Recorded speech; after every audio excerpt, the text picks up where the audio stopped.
കണ്ണൂർ ജില്ലയിൽ തളിപ്പറമ്പ് താലൂക്കിൽ ആലക്കോട് ടൗണിൽ നിന്നും 5 കിലോമീറ്റർ മാറി ഒറ്റത്തൈ എന്ന സ്ഥലത്താണ് ഈ കാണുന്ന 9 ഏക്കർ സ്ഥലം സ്ഥിതി ചെയ്യുന്നത്. ഈ സ്ഥലത്ത് റബ്ബറാണ് കൃഷി ചെയ്തിരിക്കുന്നത്. 1 ഏക്കർ സ്ഥലത്ത് ടാപ്പിംഗ് നടക്കുന്ന റബ്ബറും ബാക്കി സ്ഥലത്ത് 5 വർഷം പഴക്കമുള്ള റബ്ബർ തൈകളുമാണ് കൃഷി ചെയ്തിരിക്കുന്നത്.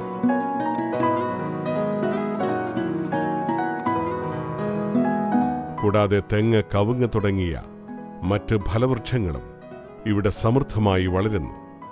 റോഡ് സൗകര്യമുള്ള ഈ സ്ഥലത്ത് ഒരു പഴയ വീടും സ്ഥിതി ചെയ്യുന്നുണ്ട്. 3 കിലോമീറ്റർ ചുറ്റളവിനുള്ളിൽ ടൗണിന്റെ എല്ലാ സൗകര്യങ്ങളും ലഭ്യമാകുന്ന ഈ സ്ഥലം സെന്റിന് 10,000 രൂപയ്ക്കാണ് വിൽക്കുവാൻ ഉദ്ദേശിക്കുന്നത്. കണ്ണൂരിലെ ഒറ്റത്തൈയിലുള്ള ഈ 9 ഏക്കർ സ്ഥലത്തെക്കുറിച്ചുള്ള കൂടുതൽ വിവരങ്ങൾക്ക് വിളിക്കുക 9447550257.